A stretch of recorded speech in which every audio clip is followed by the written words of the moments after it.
इस शब्द से इतनी घबराहट क्यों हो गई है कि जब से राहुल गांधी ने इसको लेकर पोस्ट किया, बस बयान इसी पर लगातार सामने आ रहे हैं। नेपाल की तरह क्रांति लाने की कोशिश की जा रही है, भारत को नेपाल बनाने की कोशिश की जा रही है। इतनी ये बौखलाहट क्यों, इतनी घबराहट, बेचैनी इस जेंजी शब्द से?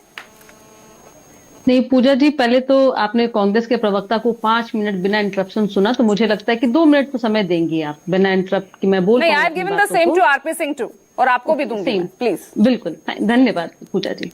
मैं कह रही हूँ कि देखिए, ये जो भारत है ना, इसने 200 वर्षों तक जो अंग्रेजों का शासनकाल रहा, उसके शासनकाल की भी लड़ाई जो है अंग्रेजों से हमारे राष्ट्रपिता महात्मा गांधी जी के अहिंसा की नीति पर लड़ी थी।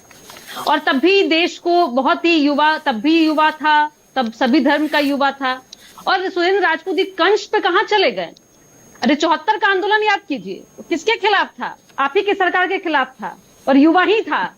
लेकिन आपके युवा में, जिस युवा को आप संबोधित करने का प्रयास कर रहे हैं, और तब के युवा में इतनी संवेदनशीलता थी, और नेताओं में यह एक अपनी कूटनीति में इतने निचले स्तर पर नहीं चले गए थे कि पड़ोसी राज्य के पड़ोसी देश को जलते हुए देख करके अपने देश को, युवाओं को भड़काने का प्रयास नहीं करते।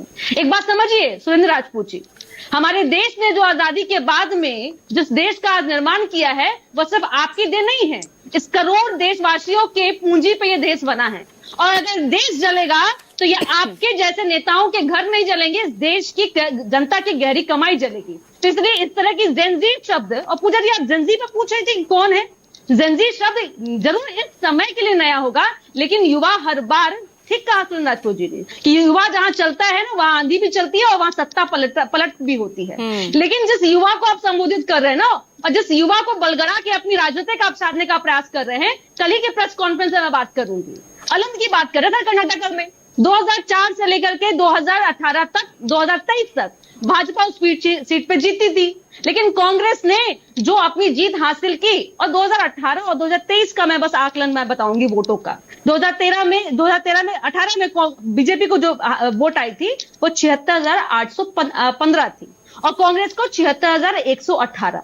लेकिन 2023 में कांग्रेस को आता है 89,508 और बीजेपी को 79,160। कहने का अर्थ है कि यहां पे कांग्रेस 13,000 वोटों से लीड करती है।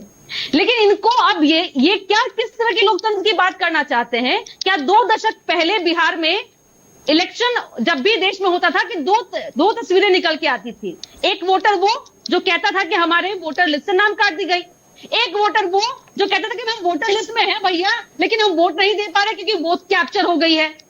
ईवीएम आने से कांग्रेस की राजनीतिक जो अपनी हाशिए पे है, चाहे वो देश में हो या बिहार में, ये तलाश रही है, राजनीतिक तलाश रही है, अपनी जमीन तलाश रही है। और झूठ खेती कर करके 2024 में उन्होंने जो 99 पे आउट हुए थे, अब ये बुनियादी तलाश रही है बिहार की जनता के बीच में।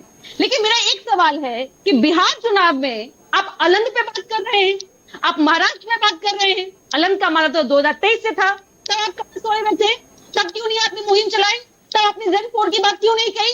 तब आपको युवा क्यों नहीं याद आया? जब नेपाल चल रहा है, जब बांग्लादेश जला है, तो आपको युवा को आह्वान कर रहे हैं। और अपनी नीचे युवा की बातें तो आप भी कर रहे हैं ना। अगले 5 साल में 1 करोड़ नौकरी, भाई पिछले 15 सालों में तो 8 लाख नौकरी आप दे पाए, तो युवाओं की बात तो आप भी कर रहे हैं, ऐसा तो है नहीं। और आप 74 के आंदोलन की आप क्या बात कर रहे हैं? पिछले 15-20 दिन से कभी संविदा कर्मी, कभी सहायक कर्मी, कभी लाइब्रेरियन, कभी शिक्षक भर्ती के लिए लाखों जो छात्र, जो अभ्यर्थी है, वो सड़कों पर हैं, लाठियां खा रहे हैं वो। चलिए पूजा जी, अब आपने सही सवाल पूछा कि जो मूल समस्याएं हैं और मूल बातें जो होनी चाहिए, वो बिहार के मुद्दों पे चुनाव होनी चाहिए। अगर कांग्रेस को या आरजेडी को लगता है कि जिन बातों का वो ढिंढोरा पीटते हैं, यहाँ आरजेडी के प्रवक्ता और कांग्रेस के प्रवक्ता एक बात बोलते बहुत नजर आई है कि 17 महीने वाली सरकार जिसमें तेजस्वी जी आए थे, उनके दिव्य सपने थे, उनकी दिव्य इच्छा थी, उन्होंने बिहार के युवाओं को नौकरी दे दी। अरे बिहार का युवा जो है आज के डेट में 49 लाख युवाओं के पास में नौकरी और रोजगार, जिसमें 12 लाख लोगों के पास में नौकरी है और 38 लाख लोगों के पास में रोजगार है।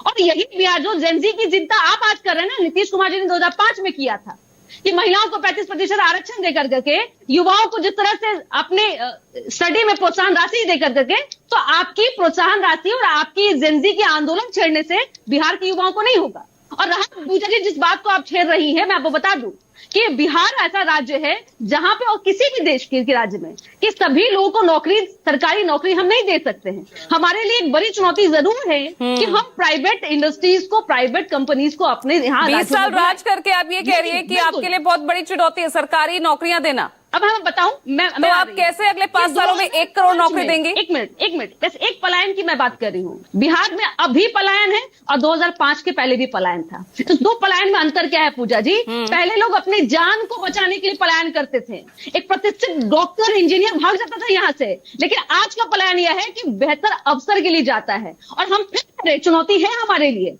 हमने अब लोगों को, अभी भी बिहार से 45 लाख से ज्यादा लोग नौकरी रोजगार के लिए पलायन कर रहे हैं।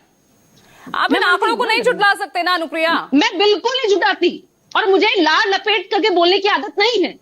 मैं सीधा बात बोलती हूँ कि जान बचाने के लिए भागना और एक बेहतर रोजगार के लिए भागना, कौन भाग रहा है जान बचाने के लिए? भाई यहाँ तो जनता के बीच में दिख रहे हैं, कभी घुड़सवारी करते नजर आते तेजस्वी यादव, तो कलम भी बांट रहे हैं, पहले रोजगार देने की वो बात कर रहे हैं खुद। और 2020 का तो आंकड़ा है ना, युवाओं का वोट किस तरह सबसे ज्यादा था। खुद कलम पकड़ लिए होते तो शायद आज हमें ये नहीं बोलना पड़ता कि 9वीं फेल 9वीं पास, अब कंफ्यूजन नहीं रहता। खुद कलम पकड़ लिए होते, और आज बात करते कलम की बात करते, कलम ना पकड़ के भी 17 महीनों में 5 लाख नौकरी देने की गारंटी देते हैं। गारंटी क्या दी है और उसका क्रेडिट भी लेते हैं। कंचना यादव नियुक्ति में और वैकेंसी, ठीक है, कंचना यादव को आने दीजिए। कंचना जी, एक चीज बस, एक लास्ट, नियुक्ति और वैकेंसी में आने में बहुत अंतर होता है। वैकेंसी नीतीश कुमार जी के राज शासन काल में आई थी और समय आरजेडी नहीं थी, नियुक्ति पत्र बांटा है, बहुत अंतर है। और मुझे लगता है कि आरजेडी के प्रवक्ता इतनी जरूर पढ़ी लिखी हैं और जानती हैं और समझती भी होंगी।